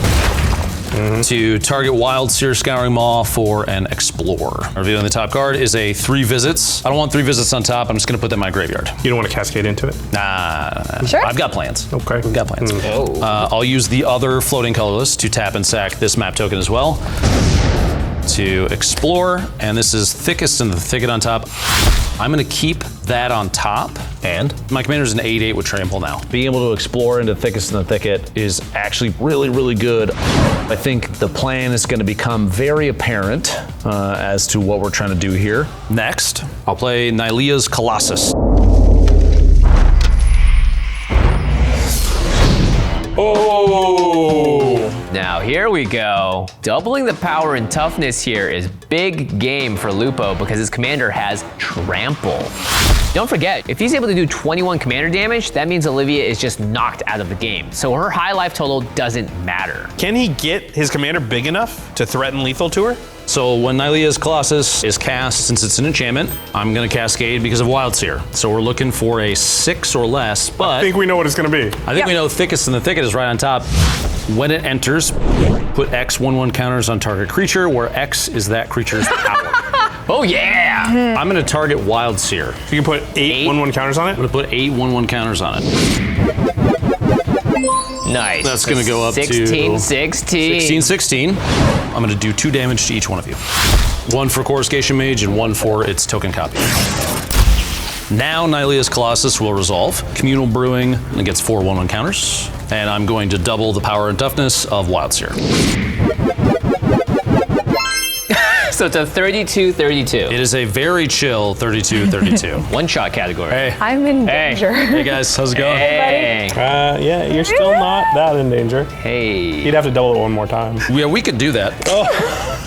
I'm gonna go ahead and tap Sanctum Weaver. I have 9 enchantments, so I'm gonna make 9 red. I'm gonna tap both Coruscation Mages, the original and the token, to convoke out City on Fire. Triple damage? Ooh, this city's on fire. The hope now is I can get some damage multiplication going, get out multiple enchantments, make Wildsear massive. Nylea's Colossus is going to double the power of Wildsear Scouring Maw. Uh-oh. So we're gonna cascade looking for 7. It might just be the top card, we'll see. Yep. It is Virtue of Strength. Ah, if I tap a basic land for mana, it produces 3 times. It's a 3x board. Trigger Nylea's Colossus again. You want to get into the hundreds? I'm already potentially gonna hit Olivia for 192. Now might be the time to go for everybody else at the same time. They only have 1 blocker apiece. Might as well go for it, right? I will give that to Nylea Keen-Eyed. Yeah, so I've been rooting for him to get enchantments into play to double his commander's power to get it high enough to take Olivia out of the game. But with the rest of the creatures he's got laying around, I think he's just going to be able to kill Jimmy and me as well. He is pretty low on resources though, so I don't know if he's gonna be able to pull this off. But if he does, sick. That's 2 non-creature spells. Coruscation Mage and its token copy will hit everybody for 4. I'll go to 20. 38. 11. We're still not done. We were in danger. I will play Neheb the Internal. It will enter the battlefield with 4 counters on it. Exploration. Trigger Wildsear, but I have no 0-cost cards in here. Trigger Nylea's Colossus. Target itself. Coruscation Mages. Everybody's losing 6. 6? Tripled because of City on Fire. Jeez. Move Lightning Greaves onto Nylea's Colossus. We're gonna go ahead and go to combat. So you have a 64-64, a 10-12, and a 20-20. Yeah. And then stuff that's regular sized. Yeah.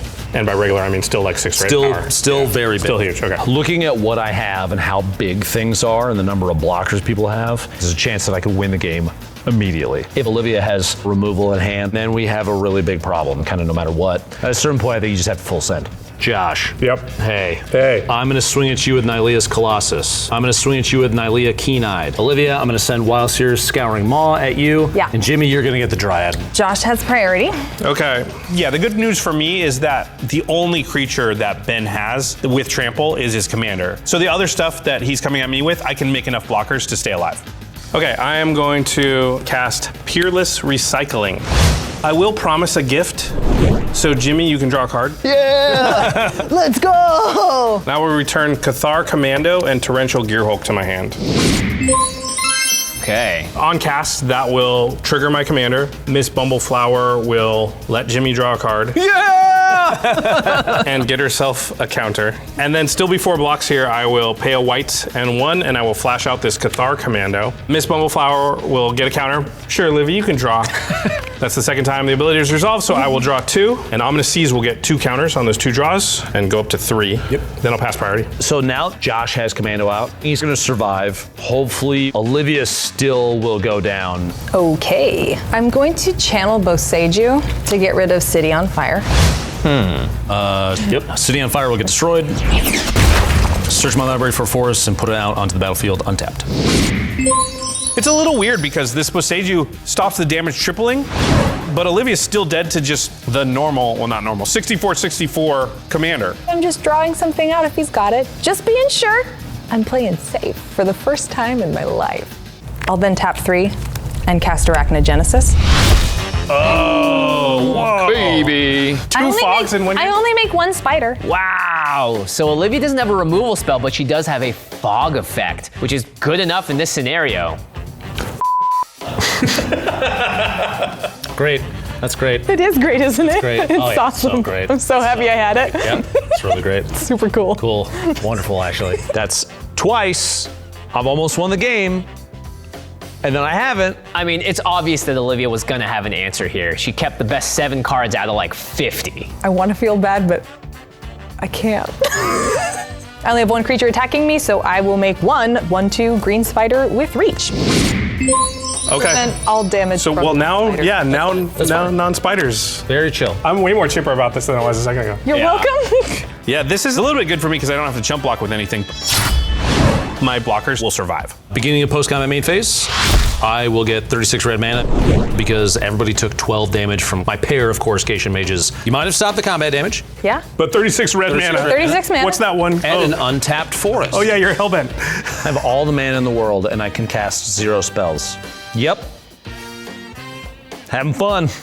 I'm going to activate Nylea Keen-Eyed. It's a land. It's going to go to the graveyard. We'll do it a second time. It is Burning Anger, not a creature, which is too bad. That is also going to go into the graveyard, and I'm going to do it a third time. And it's Fire Emancipation. Oh my lord. I'm going to put that into my graveyard. Really want to get that out there, but Yeah. I would love to, but I had City on Fire. It's all good. At the beginning of my end step, the second portion of Thickest and Thicket will kick off, and I'll draw 2 cards of control the creature with the greatest power or tied for the greatest power. Are you sure that you have the greatest power among creatures? 64 might, I think. Let me just Yeah, you'll do the quick math on that? Just quick scan. I'm pretty sure that I have the most. So I'm going to draw 2 cards. So at this point, my opportunity to win, I think, is done. It would be a miracle if it comes back around my turn and I get another shot at doing literally anything. I will untap. On your upkeep, Josh, I will make another pest. All right, so Ben's turn's over. It could have gone better, obviously. If he knocked out Olivia, that would have been great.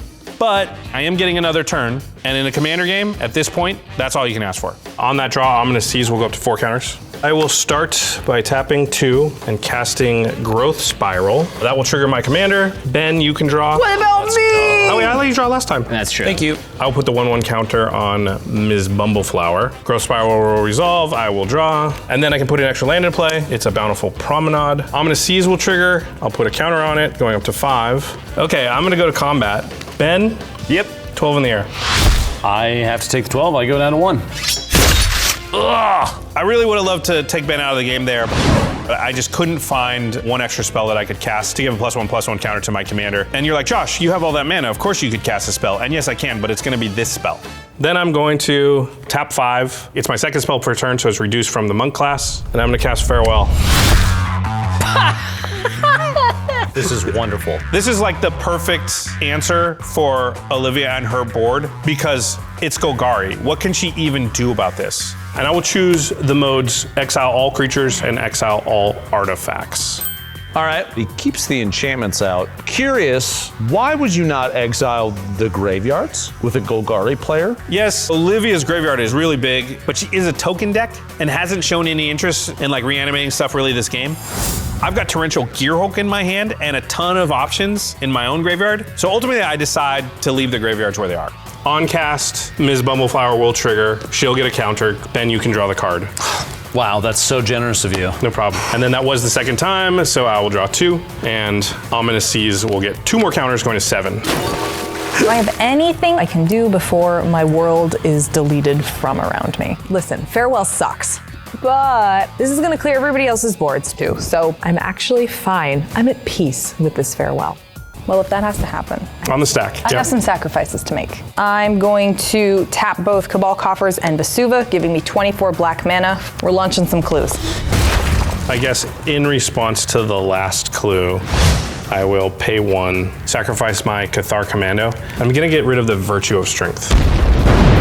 Mana tripling. Yeah, that's a good one. Very chilled. Very solid target. Okay, I have drawn the cards. Yep. You gonna untap and continue to do stuff, or you can pass? I have nothing left to give. Okay. Jimmy, priority?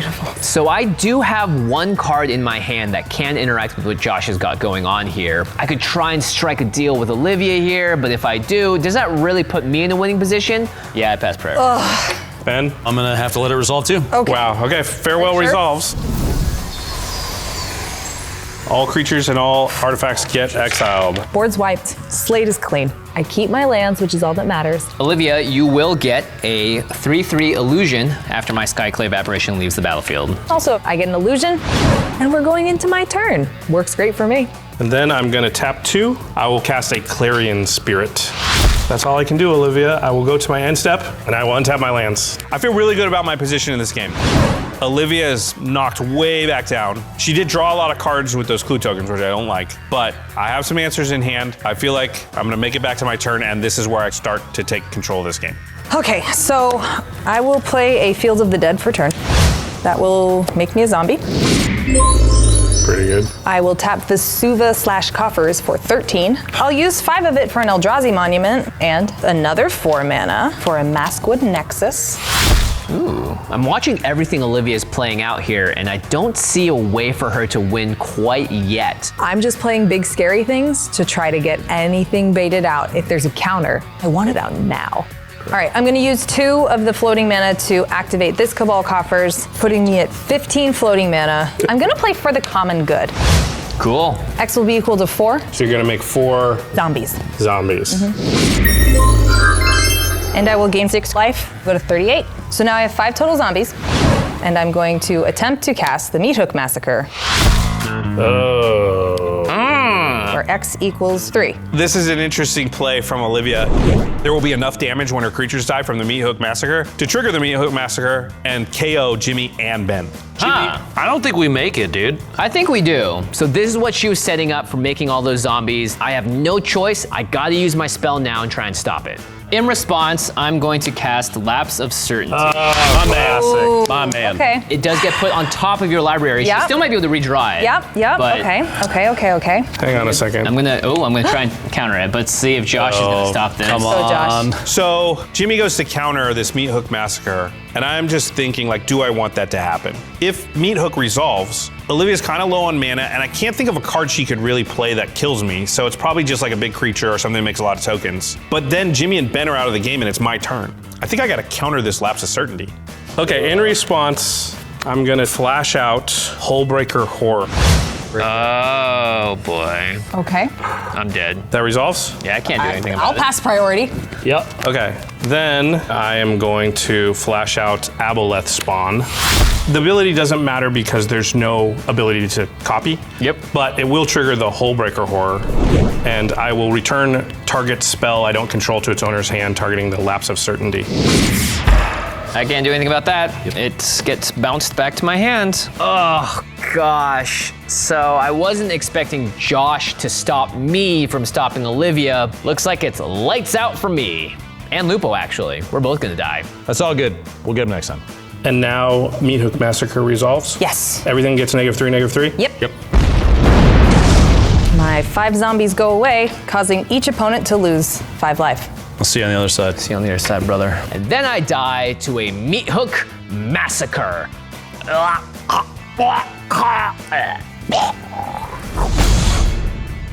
You also lose 5 life. Yep. It is each opponent. And I'll gain 3 life from Josh's 3 creatures dying. You gotta kill that Hullbreaker Horror. Yeah. That thing's gonna ruin your life. Josh has spent his mana. He's got just a little bit left. Hopefully there's nothing in hand, because if he doesn't have it, I've got him dead to rights. My final attempt. I'm gonna tap 5, and I'm going to play Season of Loss. Whoa. It's a new card, it's a sorcery. I can choose up to 5 paws worth of modes. Oh no! 3 paws. Each opponent loses X life, where X is the number of creature cards in my graveyard. Oh no! This is crazy. I couldn't think of a card that she could have. Look how big her graveyard is. This is a Bloomburrow card, and of course it's not one of the ones that would immediately come to mind as a card she would have in her deck, but she did. If I had another spell I could cast, You can Hullbreaker then I could Hullbreaker it back. But even then, Torrential Gearhulk is the only spell in my hand. Okay, it resolves. I suppose we should probably count to see if there are enough creature cards in her graveyard to knock me out. 1, 2, 3, 4, 5, 6, 7, dang it. 8, no, 9. And then I die to a bunch of cute little fluffy creatures in the graveyard. No. Olivia did it! Yay! Congratulations! Oh my god. All right. Good game. Good game. GG. GG's friends. Oh my gosh. I win! Yay! This was a crazy game. I mean, at one point I thought Olivia was gonna win, and then Dr. Lupo had the win on the stack and I stopped it, and then Olivia was gonna win again, and then Dr. Lupo was gonna win again, and then I thought I was gonna win, and Jimmy was there. That's how it goes. Man, I was close on multiple occasions. I took shots that I think any player would, and it ended up not working out in my favor. But that's okay, because honestly, the best part of Magic is seeing everybody do their thing. And I cascaded, and I had big stompy stuff, and I was zapping people directly, and I'm happy with how it ended up. Bloomburrow is probably the most anticipated set for me this entire year. I love Bloomburrow so much. Oh my god. Woodland creatures that get terrifying, and I got a wolf that's on fire that wants to bite your face. Everything's wild, the spells are cool, the art's great. There was a lot of Bloomburrow cards in this game that made a big impact right up until the very last card played. All in all, this set feels like just one of those all-timers for me. I love Magic the Gathering with my friends. It's just the best. All right, congratulations, Olivia. This is an insane game. Yeah, the squirrels came out on top. Although it wasn't really the squirrels that did it, it was just the incredible power of black-green. Yeah. It was card constructs. A lot of it was card constructs. Oh my gosh. Champion Landhold, once again, the scariest thing that ever hit the board. Yeah, the game threatened to end like 5 or 6 times that whole time. Pyrohemia, like, just grabbed the entire game by the throat for like a good portion in the middle, where it was like everything revolved around like, well, what's gonna happen with the Pyrohemia? Yeah, how's that thing getting blown up? Yeah. And it's crazy because you would think like, okay, there it is, they hit the peak. And it's like, nope, there's gonna be about 3 or 4 more moments that just get even more intense and crazy. Olivia not winning that turn. That crazy turn from Olivia, and she somehow doesn't find the win con. Yeah, that was nuts. Dr. Lupo, you could tell he's a gamer. Like, you could tell the way he sequences plays, and he goes for it and has sort of lethal or the win a couple of times. We managed to stop him, but I was really impressed. You managed to stop him. Well, no, Olivia's a Raptor Genesis. Oh, that's also. right. Yeah. Oh my gosh. But I was really impressed with how he was able to just kind of sculpt the game and find moments. And it's like kind of like a soccer game where, like, you know, if you get a couple good cracks on goal, maybe you didn't win that game, but you had good chances to win that game. Exactly. And I feel like Dr. Lupo really played. I honestly, when I cast the farewell, you thought that was it. I didn't think I was 100% to win, but I thought I was advantaged. I had Hullbreaker Horror out. Yeah. And then Olivia Beza has nothing, and she has to have, you know, some kind of direct damage, and she didn't have any haste. I did think that, like, I'm probably like 70% to win this game, and then she plays, what's the name of that new card? Oh, Season of the Lost, I believe. Yeah, and I just did not see that coming. Yeah, and that's what you get for not exiling graveyards. I know. If I would have just exiled spell graveyards with farewell. I know. When you didn't, I was like, what is he doing? Well, he has a Torrential Gearhulk. Yes, I wanted my graveyard available. And Torrential Gearhulk had saved me a couple of times that game already. Yeah, that was definitely your MVP of that deck. But yeah, incredible game. Really kudos to DrLupo. I think a lot of people could just watch how he played and see how he says, okay, this is my chance to get a shot on goal. That's a really, really effective way to win games too. So I really appreciated just like that energy at the table. Yeah, really fun game. Hope you enjoyed it out there. If you want to get your hands on any of these Bloomburrow cards, there are so many awesome cards. I think this episode had more cards from the new set show up and matter a lot. Yeah. Than, sometimes you just don't draw them. Purpose. Yeah. Right. But they showed up and they were actually really impactful. And I think that shows that Bloomburrow as a set has a lot going on and a lot of cool stuff that's going to be tools for Commander players. If you want to get your hands on any of that, cardkingdom.com/command is the best place to go to get your Magic product, singles, anything at all. The thing we love about Card Kingdom is that they have a huge inventory, and when you're looking for cards, you add them all to your cart.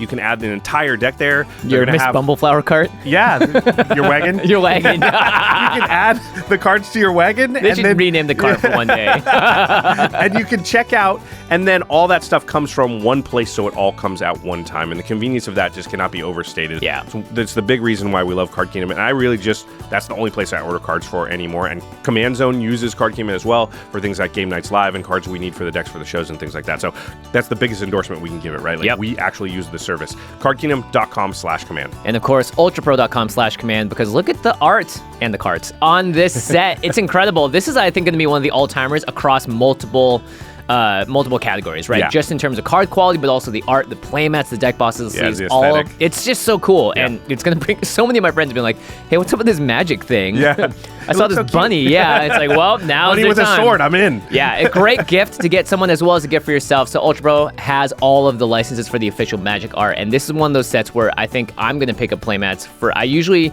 hold back because I have so many, but I just can't help myself. So ultrapro.com/command for all of your card accessory needs. Josh, myself, everyone here at the Command Zone, we trust a lot of our collections to ULTRAPRO. They have the new Mana 8 product. There's just always something cool. There's always just something great going on, right? Yeah. So it's a disservice if you don't go to ultrapro.com/command just to even see, just to window shop and see what's going on there and then actually shop. And of course, ULTRAPRO gives us a bunch of product themed around the latest set to give away each and every episode of Game Nights. All of the players in the games that we sign all the playmats, and then those are part of the giveaways. So if you're looking to win some free ULTRAPRO swag, some signed Game Nights pieces of history, I suppose, and get some also Game Nights swag, and we give away booster packs and stuff in there as well. Jimmy, how do the enters win? There are 3 ways to enter. The first way on Twitter, or X, is to make a post and use the hashtag GameNights, that's Nights with a K, and link to this episode. And you can say whatever you want in the post. If you're on Facebook, go ahead and find our Facebook page. We're going to have a post sharing this episode, and in the comments of that, just tag a friend or two that you think might be interested. Maybe a friend of yours that is looking to play Magic and all of a sudden see some cute furry critters. Great time to tag them. And then finally on Instagram, all you have to do is make any post using the hashtag GameNights. And that is 3 different ways to enter. You have from 1 week of the release date of this episode to enter. At that point, we're going to draw the winners and announce them on social media. So make sure that you get your entries in before then, 1, 2, or 3 ways. Yeah, you can enter on all 3 platforms and give yourself 300% chance to win. That's a lot of percentage. 300% of your normal chance. You don't have a 300% chance to win. Yeah, you know what I'm saying, right? Yeah, that wouldn't make sense at the casino. It's about how many times, 3x, right? That's how many times you cast Torrential Gearhulk that game. That's how many times I cast Frantic Surge? Oh my gosh, that was wild. Anyway, please enter so that you can win some of the cool stuff, the playmats you saw on the show. Signed by DrLupo. That's a pretty fun one this time around. Yeah, for sure. We look forward to seeing those posts. All right, everybody. Thanks for watching. We'll see you next time. Peace.